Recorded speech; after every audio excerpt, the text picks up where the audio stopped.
অনেকে কমেন্ট কইরা আপু কিলাহান ঠান্ডা লাগলো বা আমার বাচ্চারও ঠান্ডা লাগছে, অনেক কষ্ট হয়, মা হলতো বাপ হলতো নাকি, তো বাপ থাকি মার কষ্ট হয় আর কি বেশি। অনেকে কমেন্ট কইরা ওই গো বোন তার বাবাও দেশে আইসুন আর কি, আর তার বাবা তার কারণে বহুত হেল্প হয়েছে আর কি, নাইলে আমার বহুত বেশি কষ্ট হইল না আর কি।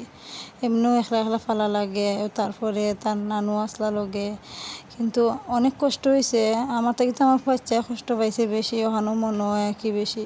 তো আলহামদুলিল্লাহ এখন অনেক ভালো আছে। আপনারা সবাই দোয়া করবা আর কি।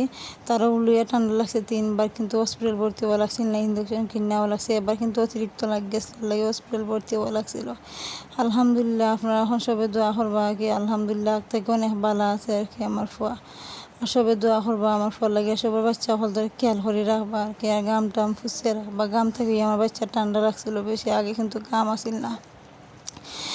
শীতের দিনেও কিন্তু তার ঠান্ডা লাগে না আর কি, গরমের দিনে এলো তার ঠান্ডার বাবা ইয়ে কি খুব বেশি ঠান্ডা লাগে তার গরমের দিনে এলোই।